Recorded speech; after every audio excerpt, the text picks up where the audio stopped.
سورہ بادشاہ کا جو دور ہے اس میں حر تحریک زیادہ منظم بھی ہوئی ہے اور زیادہ ایکشن میں بھی رہی ہے تاریخ کے حوالے سے 20ویں صدی میں اگر ہم دیکھتے ہیں. جی ٹھیک ہے. تو سورہ بادشاہ کے قتل کے بعد ظاہر ہے لیڈر نہیں ہے، بچے ان کی پناہ میں انگریز کے. تو والد نے کچھ بتایا کہ پھر اس دور میں جیسے ہی ان کو معلوم ہوا کہ سورہ بادشاہ کو پھانسی پہ وہ کیا ہے، تو پیچھے حر تحریک کس طرح سوچ رہی تھی؟ اصل میں وہ اس سے پہلے ہی جو ہے نا مارشل لگا کے سب کو گرفتار کر لیا تھا. اچھا، پہلے ہی کام ان کا تو کنسنٹریشن کیمپ اور تازہ ہو گئے میں اس میں ہو گئے اور باقیوں کو جو ہے ختم کر دیا تھا. اور پھر یہ مجاہدین نے ریئیکشن میں کچھ کام کی تھے، جیسے خیبر میل کو الٹ دیا تھا اور غلام شاہ ناظم تھا ایس پی جو کیمپ میں جو ہے اوروں کو کچلنے کے لیے آیا تھا، اس کو مار دیا تھا، کچھ اور لوگوں کو بھی. تو اس طریقے سے تو وہ تحریک جو اپنی جگہ پہ جاری رہی. جیسے جو ہے اوروں کی جو مزاحمت ہے وہ اب سب جیلوں میں بند تھے. ایک اور بات بتائیں جی کہ اس پوری تحریک میں ظاہر ہے اس میں پڑھے لکھے لوگ بھی شامل ہیں، تو جو فقیر کہلاتے ہیں جن کو چوکیاں حر تحریک کی پورے ہندوستان میں ملی ہوئی تھیں، تو ان فقیروں کا چناؤ ہوتا تھا یا پیر صاحب جن کو مقرر کرتے؟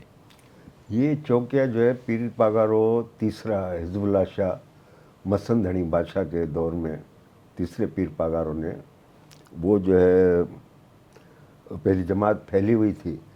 جو جد امجد تھے جو پہلے سبت اللہ شاہ اول پیر پاگارو اول، ہم اس کو بولتے ہیں تجر دھڑی بادشاہ.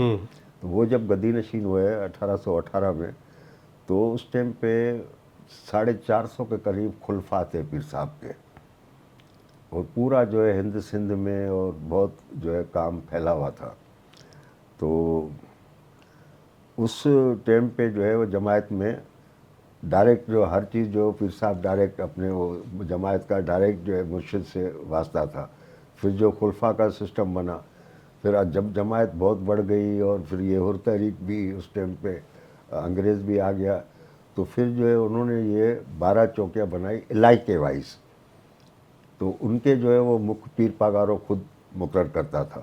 پنچ تو جو ہے مکھ بولتے تھے اس مکھ کو، بولتے ہیں، مکھ اس کو بولتے ہیں. تو خاص. ہاں، تو وہ 12 علاقے سے ان کے جو فرائض تھے. پھر وہ جو ہے درگاہ شریف میں بھی ہر ماہ جو ہے ایک چوکی جو تھی وہ درگاہ شریف کو سنبھالتی تھی. جیسے ابھی کنگری ہاؤس ہے، راجہ ہاؤس ہے، یہاں بھی جو ہے 12 چوکی میں سے مطلب کہ ہر چوکی جو ہے ایک مہینہ ٹرن بائی ٹرن. ابھی جو ہے میرا کنگری ہاؤس میں ہمارے گاؤں کی چوکی ہے. میرا جو مطلب کہ بہنوئی بھی ہے، اور کیا بولتے ہیں میرے بیٹے کی جو بڑی لڑکی ہے وہ اس کا جو ہے وہ ہے سسر بھی ہے. مطلب کیا آپ اردو میں کیا بولتے سمدھی. ہیں؟ ہاں. تو ابھی پہلی محرم کو انہوں نے کنگری ہاؤس کی چوکی سنبھالی ہوئی ہے.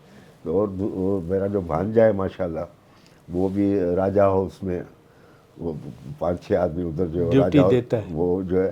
اچھا، ابھی ان کا یہ ہوتا ہے کہ پورا پیر پاگارا جو ہوتا ہے پورا خزانہ ابھی اس ایک ہی جگہ سے کنگری ہاؤس سے جاتا ہے. مطلب وہ جو بھی حساب کتاب ہوتا ہے، کوئی بھی چیز ضرورت پڑتی ہے، پورا سسٹم جو بھی ہے جتنے بھی خرچے ہیں وہ ایک جگہ پیسہ جمع ہوتا ہے. ایک جگہ سے ہی وہ جو چوکی کا انچارج ہوتا ہے وہ سمجھو پورے خزانے کا بھی انچارج ہوتا ہے اور پوری جو ہے درگاہ کا بھی انچارج ہوتا ہے. اس تو طرح آج کل راجہ ہاؤس ہے.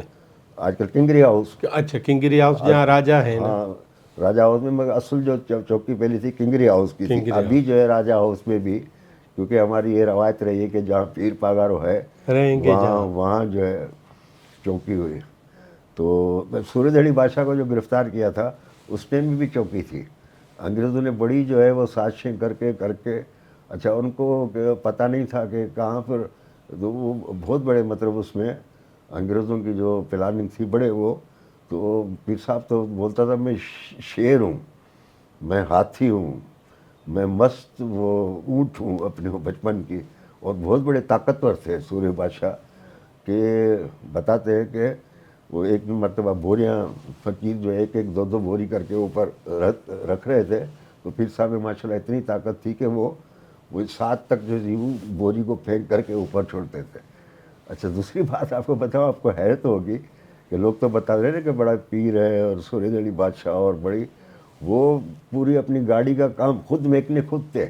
اچھا، وہ خود کپڑے وپڑے اتار کر کے گھس جاتے تھے نیچے، سب سامان ان کے پاس ہوتا تھا، اور وہ جو ہے پوری اپنی گاڑی کی، اور جو ٹریکٹر خراب ہو جائے اپنا پورا ٹریکٹر بنا کے، مطلب کہ وہ اپ ڈیٹ جیسے پڑھے لکھے۔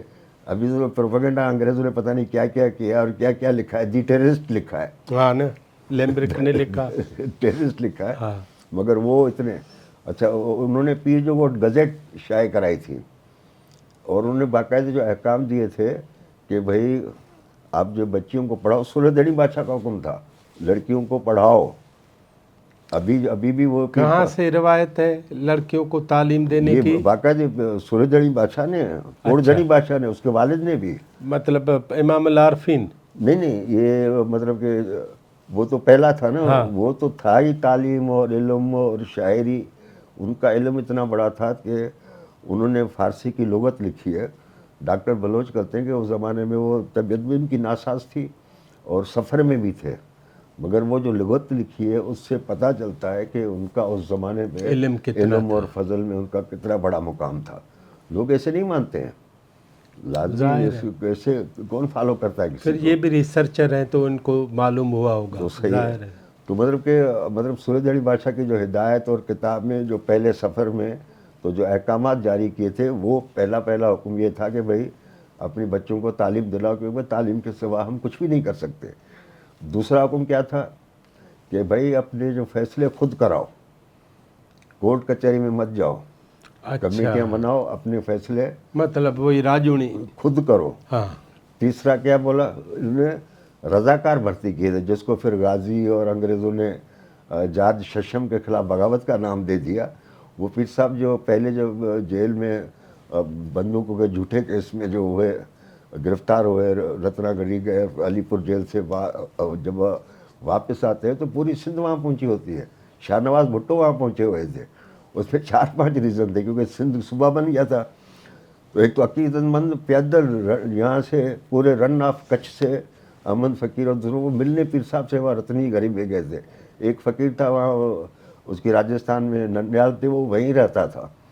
تو جب پیر صاحب جب رہا ہوئے نا، پہلی گرفتاری جو ہوئی، بعد میں تو شہید ہوئی، پہلی گرفتاری کے رہا ہوئی تو باقاعدہ وہ شہنشاہوں کی طرح آئے، وہ پوری گاڑی بک کرائی، وہاں سینکڑوں لوگ وہاں پہنچ گئے، اس میں جو ایم پی کے امیدوار بھی پہنچ گئے، سر شاہ نواز بھٹو، کھوڑو، یہ سب تو، اور یہاں سے جماعت بھی بہت ساری چلی گئی۔ تو انگریزوں کو تو بولا کہ ہم تو پیر صاحب کو دبا کے ختم کر دیں گے، مگر وہ تو جو ہے اور بڑے حشمت و جاہ و جلال کے ساتھ کوئی جو انہوں نے اثر قبول نہیں کیا، اور پھر سما سٹھا سے پھر پوری گاڑی جو ہے وہ بک ہوئی، اور پھر جب وہ خیرپور میں پہنچتے پہلی جیل کاٹ کر کے 36 میں، تو وہ جمعے کا دن تھا، آپ خود روزے سے تھے، اور انہیں جماعت کی جو جمعے کی خود امامت کرائی، نہیں تو جو ہے وہ پہلے جو ہے پیرانے پگارا اول اور دوم وہ امامت کرتے تھے سوم تک، مگر بعد میں جو ہے وہ جب مسجد بنی اور خانقاہ بنی، مدرسہ بنا، تو پھر جو امام اور مفتی تھے وہ کرتے تھے۔ تو سورہ دہلی بادشاہ خود جو ہے انہوں نے روزے سے بھی تھے، اور جماعت کی جو ہے وہاں جمعے کی نماز جیسے علی پور سے آزاد ہوئے تھے تو وہاں امامت کی، اور یہ اچھا دوسرا حکم کیا دیا تھا کہ کھدی استعمال کرو، انگریز کا بنا ہوا کپڑا نہیں پہنو۔ تو یہ انہوں نے گویا کہ جو ہے انگریزوں کی اقتصادی مفادات پہ ایک کاری ضرب لگائی تھی۔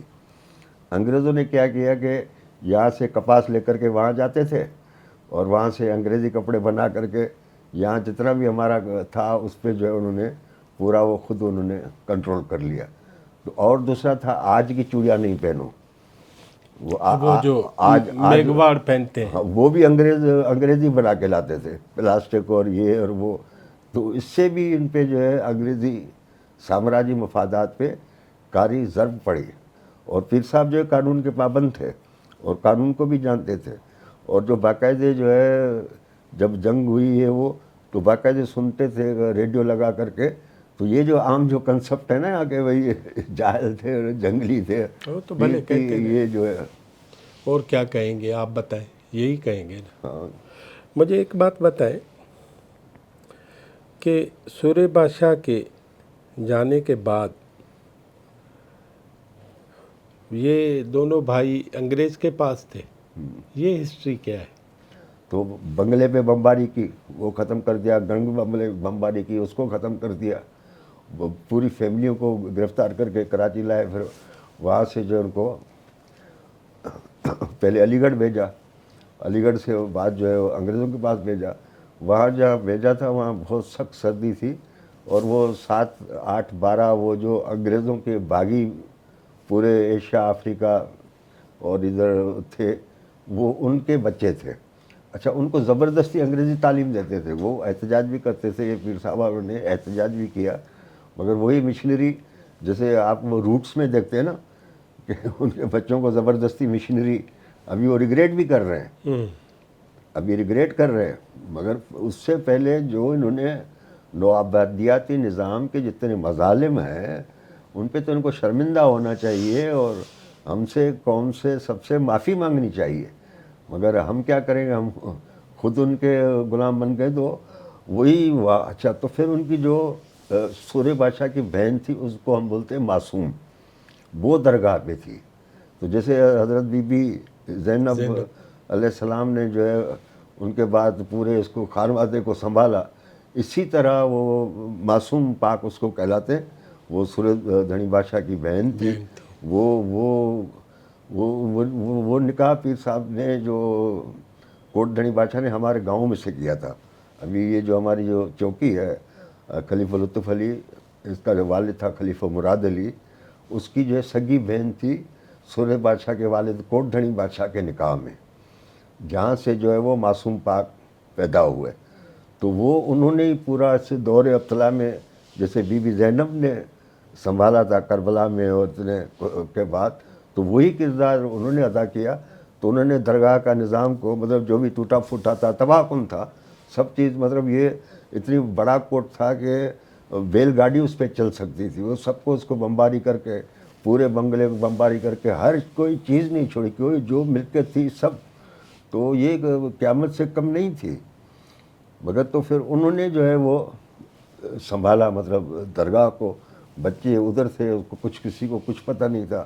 ادھر پہلے میر غلام علی ٹالپور کے پاس چھوڑا, پھر وہاں سے وہ سب کو ادھر جو ہے. تو وہ جو انگریزوں کا جو استبداد جو تھا وہ تھا, مگر اللہ کا شکر ہے کہ پھر وہ جلدی یہ پاکستان کی سیاسی تاریخ بھی چلی اور ان کو بھاگنا بھی تھا. نہیں, پاکستان بن گیا. ہاں, ٹھیک ہے. ہاں, 42 میں 43 میں پیر صاحب بھی گئے.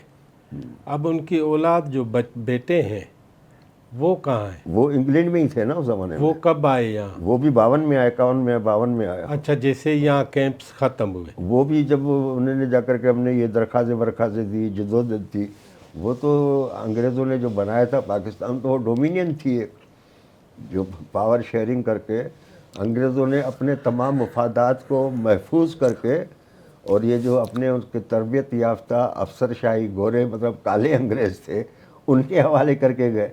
وہی قوانین آج تک وہی چل رہے, وہی جو قوانین تھے وہ اور بھی انہی قوانین کے تحت بند تھے. وہ تو 52 میں کیمپس ختم ہوئے. کیمپس ختم ہوئے. ٹھیک ہے. جی. حکومت کا اور حروں کا, پاکستان سرکار کا اور حروں کا پھر آہستہ آہستہ تعلق کیوں بڑھا؟ تعلق بڑھا اس لیے کہ کیونکہ پاکستان کی اپنی حکومت بن گئی, اور حر جو ہے 100 سال تک جہاد سے گزر کے آ کے تباہ و برباد ہو گئے تھے. ان کے پاس کچھ بھی نہیں رہا تھا. جیسے میں بتا دوں, ہمارا جو خلیفہ مراد علی تھا, خلیفہ سلام تھا, جہاں سے کوٹ دھنی بادشاہ نے 4000 ایکڑ زمین تھی, ابھی ان کے پاس 18 ایکڑ زمین ہے. اور ہمارے گاؤں میں ابھی پتہ نہیں کیا, جا کے وہاں ریکارڈ دیکھیں گے تو ہم نے بچپن میں جو دیکھا تو 2 بڑی نہریں ہمارے گاؤں کے سائڈ میں ابھی ریلوے نشان پہ اس کی نہریں ہیں. ایک ادھر سے نہر جا رہی ہے, ایک ادھر سے نہر جا رہی ہے. ایک ادھر سے نہر جا رہی ہے. تو مطلب جب انگریزوں 100 سال بند ہو گئے وہ زمینیں سب ختم ہو گئی. تو جب 52 کے بعد ہم ختم ہوئے واپس گھر پہ آئے تو سب پورے ادھر سب قومیں رہتی تھی. بہت بڑا کامل نگاری بہت بڑا گاؤں تھا. ہم نے دیکھے کہ بازاریں تھیں باقاعدہ, اس میں بنیوں کی دکانیں تھیں, کنواں تھا, ہر قوم رہتی تھی. لوہر تھے, حجام تھے, کمبر تھے, مطلب جو بھی بڑا ایک گاؤں کامل نگاری سرکاری پکا گاؤں تھا. تو کوئی بھی چیز نہیں رہی تھی. سب جو ہے جیسے بارش لگی سب چلے گئے.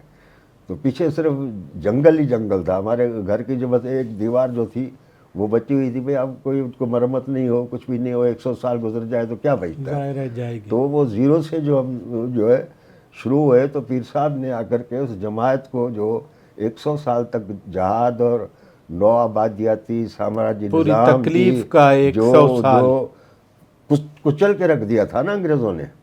ایک وہ لوگ تھے جو انگریزوں کے ان کے ساتھ سہمت کی, ان کے جو ہے وفادار رہے. انہوں وہ نے تو ادھر جاگیریں لے لی نا. وہ جو ہے وہ تعلیم یافتہ ہو گئے, وہ انہوں نے وہ پڑھے لکھے آفیسر بن گئے, وڈیرے بن گئے, جاگیردار بن گئے. ہم تو غریب مسکین فقیر کوئی بھی چیز نہیں تھی. بچن تو صاحب پیر پگاروں نے ان کو اپ لفٹ کیا. اچھا اپ لفٹ کر کے ان کو جو ہے, تو پہلے تو یہ تھا سرکار سے جو ہوا تھا کہ ایسی آزادی نہیں ملی تھی. مطلب جو بھی ابھی جنگل میں وہ کیس لڑیں گے, معاف نہیں کیا کسی کو. اچھا پاکستان سرکار نے بھی. جی جتنے بھی کیس بنے ہوئے تھے وہ سب پیر صاحب نے بولا وہ حاضر ہو. جو مطلب کہ ابھی تک روپوش تھے ان کو بولا کہ وہ حاضر ہو, کیس اپنے لڑائیں, مقدمے ختم کرائیں, وہ جنگ وہ آزاد ہوئے. پھر اپنی جو ہے ان کے پاس کچھ بھی نہیں تھا. اچھا جو بیراج بن کے آیا 32 میں تو پرانا نہری نظام ختم ہو گیا. تو اس پہ جو تو لوگوں نے زمینیں خریدی. تو ہم تو سب جیلوں میں تھے تو کون زمین خرید کرتا. ہاں جو باہر تھے انہوں نے ہی لے لی. تو ہم تو کہاں سے لیتے. ہوں تو وہ سب جو ہے ہم بالکل جو ہے نا زیرو پہ آ گئے تھے. تو پیر صاحب نے بڑی جو ہے شاہ مردان شاہ ثانی پیر پاگاروں نے ماشاءاللہ جماعت کو جو ہے وہ اپنی اس کو جو ہے ریکنسٹرکشن جو ہوتا ہے پاؤں پہ کھڑا ہونے کا. پاؤں پہ کھڑا ہونا, یہ مطلب کہ ان کے فرائض میں شامل تھا کہ بھئی اتنی جو ہے 100 سال تک جو ہے جماعت نے مصیبت سمجھی ہے. تو وہ پھر اس سے جو ہے ان کو جو ہے اپنے پاؤں پہ کھڑا کیا. اور ان کی دعائیں بھی ہیں اور پھر ان کی سیاست بھی ہے. تو جماعت اللہ کا فضل ہے آج بہت خوشحال ہے. دیگر وہ مطلب جو انگریزوں کے جو نوازے ہوئے ہیں وہ تو بڑے بڑے جاگیردار ہیں, مگر اللہ کا شکر ہے کہ پیر صاحب کی جماعت پہلے کے مقابلے میں بہت جو ہے ابھی خوش ہے. ابھی پیر صاحب پگاڑوں نے اپنی ہر جماعت کو آہستہ آہستہ اپ لفٹ کرنا شروع کیا. جی ٹھیک ہے. جی چونکہ آپ کا ماضی 100 سال لڑائی کا ہے اور پاکستان سرکار ابھی بھی آپ پہ یہ مقدمے نہیں کر رہی تھی ختم. جی ٹھیک ہے. جی کیونکہ قانون وہی چلا آ رہا تھا. جی کب آپ نے سمجھا کہ پاکستان اب آپ کے ساتھ انصاف کر رہا ہے؟ انصاف تو کبھی بھی نہیں ہوا. انصاف کہاں ہوا. انصاف کرتے تو بھائی جو ہم فریڈم فائٹرز تھے جو انگریز سامراج کے خلاف لڑے, جنہوں نے اپنی جانیں اور مال قربان کیا, ان کو ہیروز بناتے, ہیروز کا لقب دیتے. ہمارے پڑوسی ملک میں ایسا ہوا, جو بھی اس ٹائم پہ فریڈم فائٹرز تھے ان کو بڑے اعزازات سے نوازا گیا. ان کو جو ہے ابھی بھی نوازا جاتا ہے, عزت کی نگاہ سے دیکھا جاتا ہے. ان کے جو ہے کورس میں اور ویسے ہی ان کو معاشرے میں عزت دی جاتی ہے. مگر ہوا کیا کہ بدقسمتی کے ساتھ وہاں جو اقتدار ملا تو وہ بہت بڑا صوبہ تھا, پارٹی کو اقتدار ملا. یہاں جو اقتدار ملا تو یہاں جو ہے چھوٹے صوبے تھے, وہی جو انگریزوں کی جو تربیت یافتہ بیوروکریسی تھی یا تربیت یافتہ جو ہے مسلح افواج تھی یا تربیت یافتہ اشرافیہ جو تھی, تو ان کو اقتدار ملا. تو انہوں نے وہی پالیسیاں رکھی جو انگریزوں کی پالیسیاں تھیں. ہمارے ساتھ ابھی بھی جو ہے اوروں کے ساتھ ہماری کوئی زمینیں بحال کرتے نا, ہماری جو لوٹی تھی وہ ہمیں بحال کرتے. کم سے کم جو ہے بھائی یہ کہتے کہ بھائی یہ فریڈم فائٹرز ہیں, ہمارے لیے ایک 5% یا 2% اسکول میں کوٹا رکھ دیتے کہ بھائی جیسے یہ جو ہے بھائی دوسرے طبقات کے مقابلے میں یہ جیلوں میں رہے اور قربانیاں دی, اپنے وطن کے لیے دی. تو وہ کرتے, وہ کچھ بھی نہیں ہے. وہ سب جو ہم نے اپنی محنت سے کیا ہے، مطلب کہ کوئی حکومت کا یا گورنمنٹ کا وہ وفاداری کا، وہ تو پہلے جو کم سے کم سورہ دھڑی بادشاہ کا دن تو مناتے ہیں کہ جس نے قربانی دی اتنی، نصاب میں ذکر نہیں ہے۔ پہلے کسی زمانے میں میں خود 65 کی جنگ لڑ کے آیا ہوں، یہ راجستھان کے معاذ میں 1965 میں، جو جذبہ دیکھو۔ تو پیر صاحب نے جب حکم کیا، خود گورنمنٹ نے جب ہندوستان نے حملہ کیا تو پاکستان چھوٹا ملک تھا، مگر یہ قوم کا جذبہ تھا۔ پیر صاحب نے حکم کیا کہ بھئی ایک سر پہ ایک بندہ بھیجو۔ تو میں اس ٹائم پہ میں نے 65 میں میٹرک پاس کی تھی، تو میں نے ٹائپنگ سیکھ رہا تھا، تو مجھے پتہ نہیں تھا، تو میرے والد صاحب نے آ کر کے مجھے کان میں بولا کہ جہاد پہ جاؤ گے؟ میں کہا ہاں کیوں نہیں جاؤں گا۔ ان کو دیکھو کہ میں 7 بیٹیوں کے بعد پہلا بیٹا تھا، اس کا میرا نام تھا، دادا کا نام تھا، اور میں نے میٹرک کیا، 16 سال میری عمر ہے۔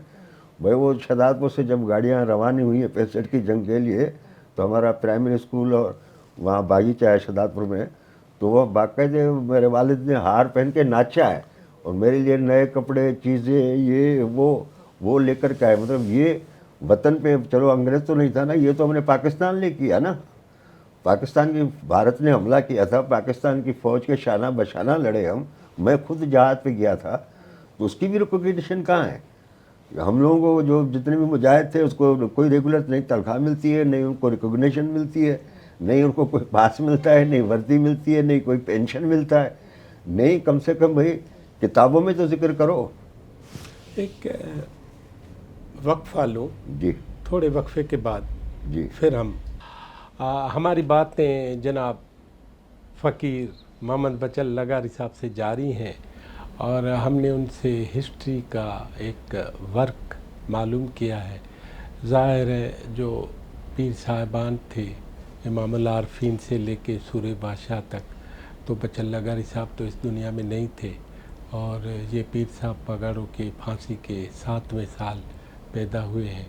تو اس کے بعد ابھی ہم اگلی نشست میں ان سے پوچھیں گے کہ شاہ مردان شاہ پیر صاحب پگاڑو جو تھے، تو وہ پالیٹکس میں ایک الگ اور نرالے کردار میں رہے آخر تک، تو اس پہ ہم ایک سیر حاصل گفتگو کرنا چاہتے ہیں۔ ہمارے ساتھ رہیے گا۔